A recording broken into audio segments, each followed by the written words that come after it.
Saat itu saya nyaris saja menjadi korban tumbal pesugihan. Kejadian itu terjadi di tahun 2020. Kowe karo konco-koncomu wis nggawe acara ning kene. Kowe kudu ninggal bocah siji ning kene. Artinya itu kamu sama teman-temanmu itu sudah bikin acara di sini. Jadi kamu harus meninggalkan satu orang di sini. Dan saya melihat di situ tiba-tiba ada banyak sekali sosok bayangan-bayangan hitam besar-besar. Itu seperti mau menyerang saya, seperti mau mengerumuni saya. Saya takut sekali waktu itu. Duh, ada apa ini kok kayak gini gitu? Ini ada apa? Kok tiba-tiba saya juga di sini? Saya sangat bingung, saya sangat takut. Kuping saya itu tiba-tiba terdengar kayak suara ada yang manggil saya. Bal, Iqbal, Tangyu, Bal, Iqbal, Bal. Suara itu tidak asing untuk saya. Suaranya sangat pelan banget. Lalu saya perhatikan itu suara ibu saya ternyata.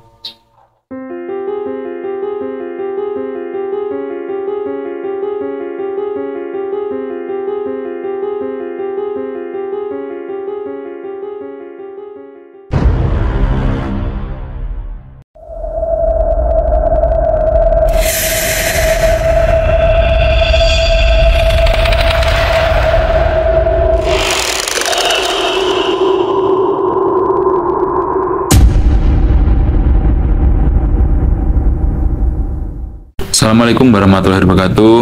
Rahayu, rahayu, rahayu. Kembali lagi bersama saya Iqbal di channel Satria Wengker Official.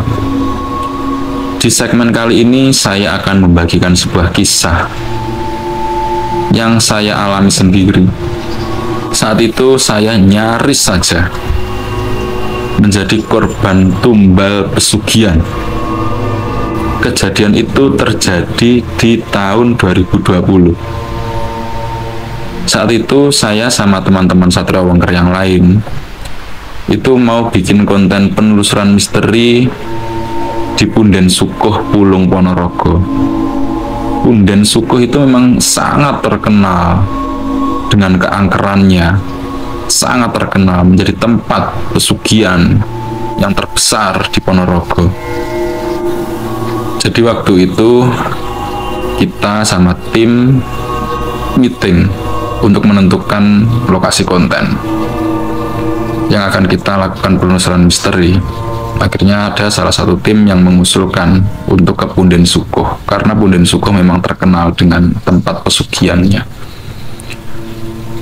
Awalnya di situ saya ragu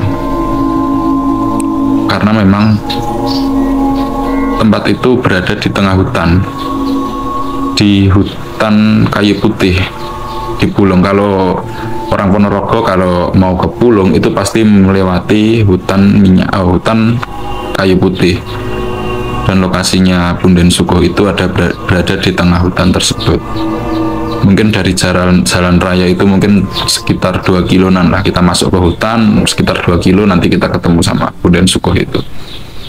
Tapi waktu kita meeting, akhirnya kita vote kan di situ kan, siapa yang setuju dan siapa yang enggak. Akhirnya kebanyakan tim Satria Wengker setuju untuk kita melakukan penelusuran misteri di Punden Sukuh.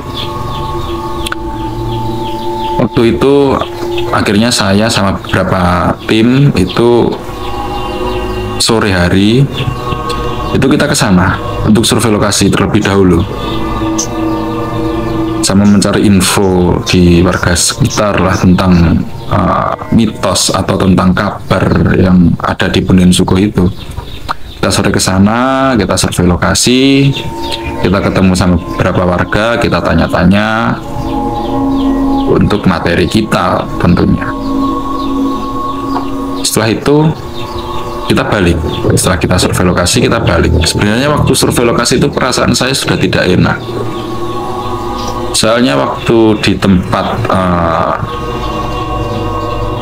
punden sukuh itu ada bekas-bekas bunga gitu, masih bekas-bekas bunga, ada bekas-bekas dupa. Jadi saya pikir mungkin beberapa hari yang lalu ada orang ritual di sini.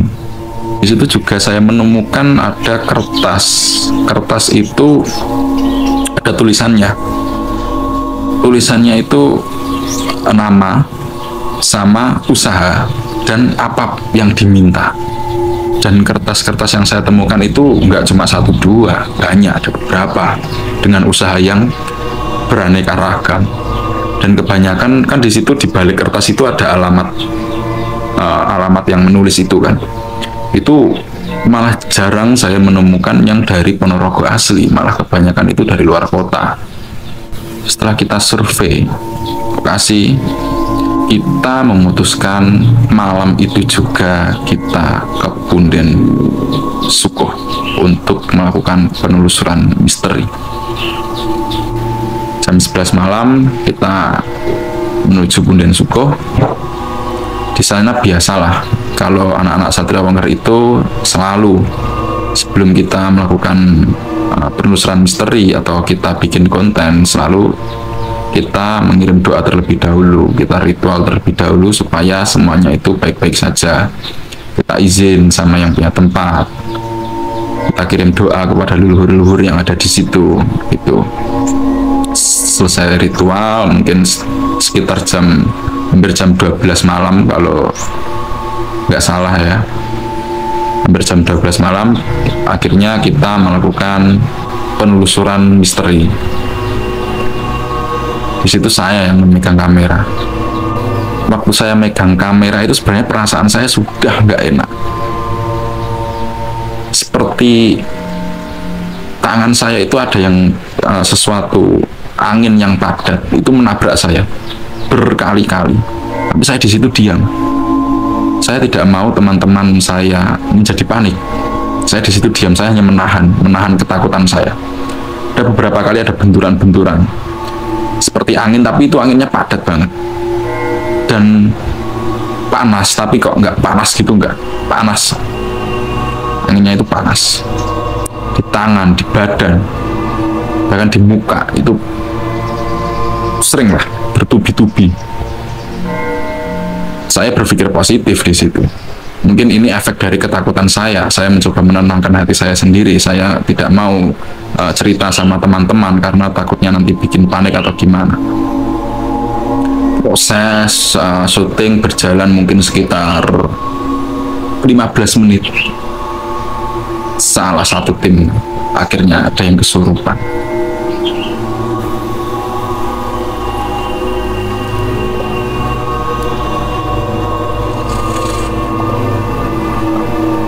Salah satu tim ada yang kesurupan. Saya tidak tahu karena waktu itu saya fokus sama MC. Waktu itu MC-nya Kang Arif. Saya fokus sama MC untuk soalnya saya kan pegang kamera, jadi saya otomatis pandangan saya fokus ke MC. Teman saya yang kesurupan itu lokasinya mungkin sekitar 2 meter dari saya dan dia duduk. Tiba-tiba teriak-teriak sendiri, suaranya itu kayak macan gitu, ngaung-ngaung gitu. Tapi kan memang beberapa tim kita ada yang memang tahu hal-hal seperti itu, tahu tentang dunia mereka, tahu sesuatu yang tak kasat mata. Jadi waktu itu teman saya kesurupan, ternyata energinya sangat kuat dan saya melihat itu. Nyaris saja saya juga kemasukan waktu itu, soalnya pikiran saya sudah kosong karena shock lihat teman saya tiba-tiba kesurupan. Memang beberapa konten kita ada yang melakukan proses mediasi, tapi kan itu disengaja, dalam arti disengaja kita ada ahli spiritual yang memang memanggil dan memasukkan ke wadah atau ke badan mediator. Tapi waktu di Punden Sukuh itu enggak, tiba-tiba teman saya kemasukan, satu tim lah kemasukan. Saya melihat langsung di situ, itu sangat menakutkan. Mungkin bagi yang belum lihat videonya, Ada linknya nanti di atas ini ya, linknya di Punden Suku ada. Itu sangat menakutkan. Wajahnya teman saya itu putih orangnya, kulitnya putih bersih, tiba-tiba wajahnya menjadi sangat merah, dan perilakunya atau gerak-geriknya itu, kalau menurut saya, karena saya tidak bisa ya, maksudnya saya tidak bisa melihat hal seperti itu, atau saya tidak bisa melihat hal yang tak kasat mata seperti itu. Gelagatnya, perilakunya itu persis sekali seperti macan. Jadi waktu itu saya berkesimpulan ini macan yang masuk, karena persis sekali. Akhirnya karena memang di tim kita itu ada yang ahli spiritual, ya udah kita biarkan saja. Di situ malah kita mencari informasi atau menggali informasi tentang Punden Suku itu. Di situ dia bilang atau dia mengaku namanya Mbah Simo. Lalu adalah tim kami, namanya kita samarkan saja Mas Jati. Di situ Mas Jati mencoba untuk bertanya, menggali informasi. Sebenarnya gimana tempat ini? Kenapa kok bisa menjadi tempat pesugihan? Padahal itu kan makam. Yang seharusnya yang namanya makam itu kita datang untuk mendoakan orang yang sudah tidak ada, sudah pulang terlebih dahulu pada Sang Pencipta. Kenapa kok malah dijadikan tempat pesugihan? Di situ Mbah Simo di situ menjelaskan, yang kesimpulannya itu ulah manusianya sendiri sebenarnya yang menjadikan tempat itu menjadi seperti itu. Dia juga bilang kalau ada yang datang ke sini terus mendoakan, leluhur-leluhur yang ada di situ juga senang. Siapapun yang dimakamkan di area makam situ juga senang. Teng mriki niki kathah ingkang nyuwun sugih, nyuwun nomor, nyuwun lintu-lintu niku nek menurute sampean pripun, Mbah?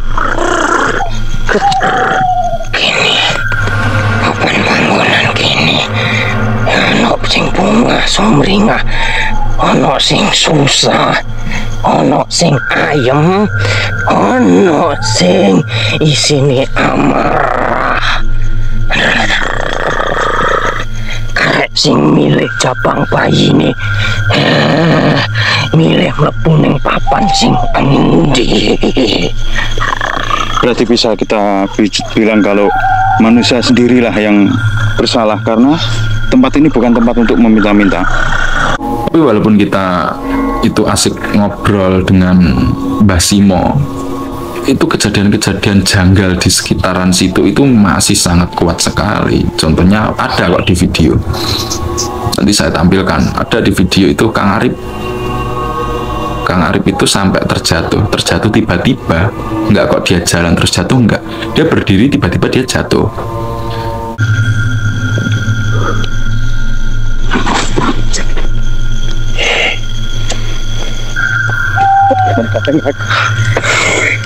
Terus saya sendiri juga merasakan seperti ada seseorang di belakang saya yang mencoba mendekat. Saya tengok ke belakang, nggak ada.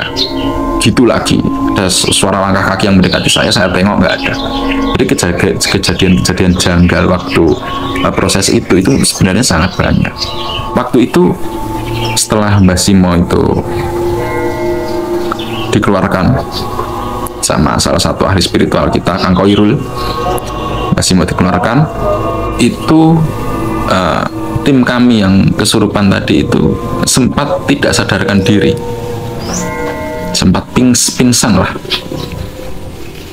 Akhirnya kita gendong dia keluar, dan itu angin sangat luar biasa, angin kencang.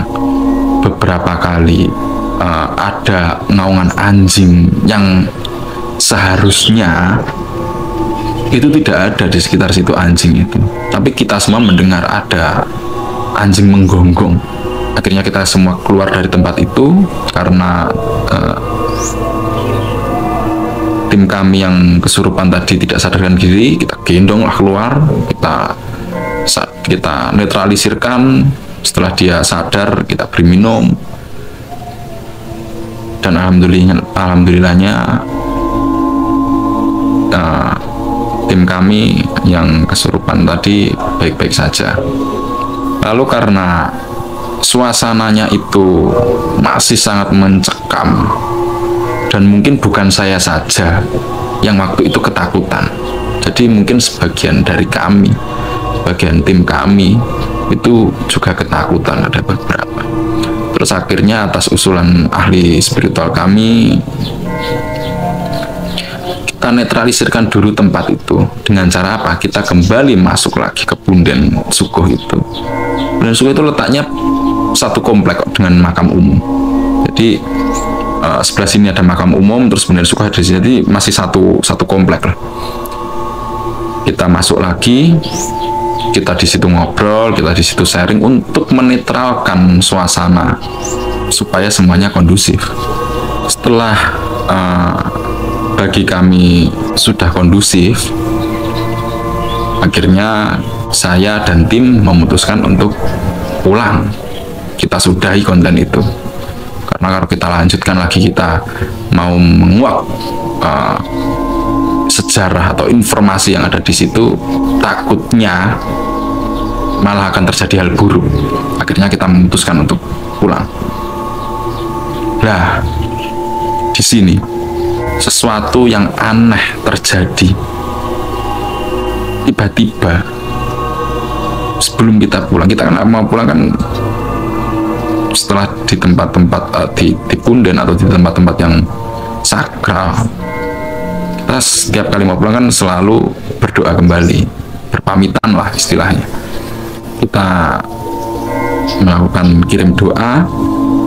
Di situ salah satu tim dari kami, yaitu Mas Jati tadi, tiba-tiba dia menangis sangat keras. Saya tidak tahu sebabnya apa. Dia menangis sangat keras, nggak berhenti-henti.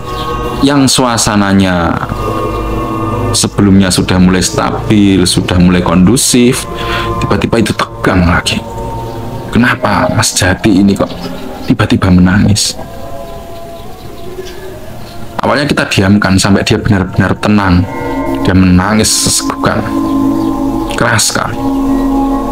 Setelah dia sedikit tenang, barulah kita bertanya, apa yang terjadi, apa yang menyebabkan Mas Jati ini menangis. Dan ternyata, jadi Mas Jati itu waktu kita mengirim doa, dia merasa ada yang menghampiri, sesosok makhluk lah, dihampiri sosok makhluk. Makhluk tersebut bilang ke Mas Jati, kowe karo konco-koncomu wis nggawe acara ning kene. Kowe kudu ninggal bocah siji ning kene. Artinya itu kamu sama teman-temanmu itu sudah bikin acara di sini. Jadi kamu harus meninggalkan satu orang di sini. Ya, intinya makhluk tersebut meminta satu orang untuk tinggal di situ, untuk menetap di situ, untuk menjadi tumbal di situ. Saat Mas Jati bilang gitu, kita semuanya panik. Loh, kenapa kita di sini nggak minta? Kita di sini nggak melakukan ritual untuk pesugihan, tapi kenapa yang berada di situ kok meminta tumbal? Kita semuanya bingung. Akhirnya di situ Kang Arif inisiatif tanya satu persatu orang tim itu, apa tadi ada yang terbersit pikiran untuk ingin menjadi kaya atau ingin apalah gitu. Kita semua jawab nggak ada. Yur, kita ke situ memang bikin konten. Jadi tidak ada keinginan untuk melakukan pesugihan supaya kita kaya gitu, nggak ada. Terus itu di situ akhirnya dia memutuskan untuk berdoa kembali, untuk memohon ampun kepada Tuhan kalau memang waktu proses bikin konten itu mungkin ada yang salah atau mungkin ada yang kurang pas gitu. Kita berdoa kembali, kita mengirimkan doa juga kepada yang sudah dimakamkan di situ. Kita juga memohon ampun kepada Tuhan supaya kesalahan-kesalahan kita diampuni. Selesai kita berdoa, pulanglah kita. Nah, selang mungkin 3 hari itu saya sakit, panas badan saya nggak tahu, mungkin kecapean. Saya mikirnya positif, mungkin saya kecapean. Tapi panas sekali badan saya digerakkan sangat sulit. Setiap kali saya ingin berdiri, itu tulang-tulang itu rasanya remuk, sakit sekali. Ya, akhirnya waktu itu saya cuma berbaring saja. Saya berbaring sambil mainan HP, karena memang saya sulit sekali untuk tidur. Saya masih ingat betul, saya tidak tidur. Tiba-tiba itu seolah-olah saya berada di Sukoh lagi, berada di Punden Sukoh sendirian, tidak ada siapa-siapa.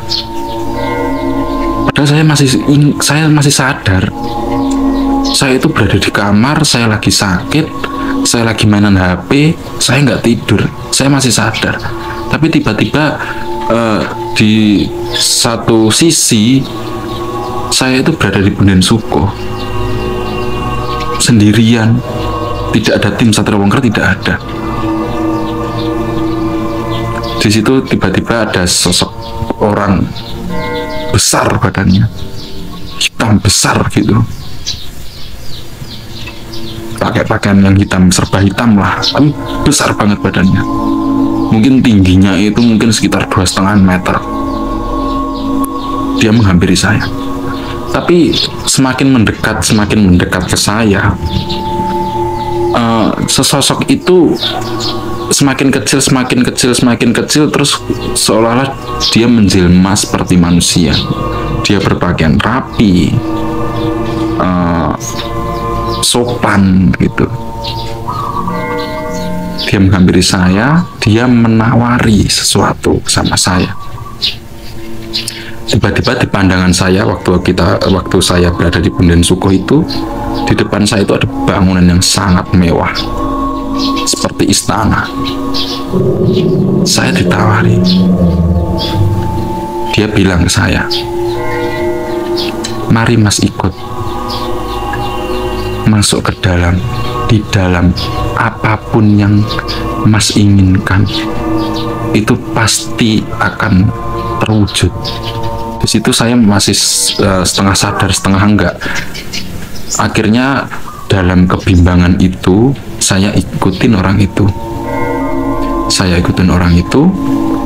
Tepat hampir di depan pintu itu, sebelum saya masuk, saya melihat sebelah kiri. Itu ada makam. Di situ saya teringat, oh iya, makam ini kan makam yang berada di Punden Sukoh, gitu.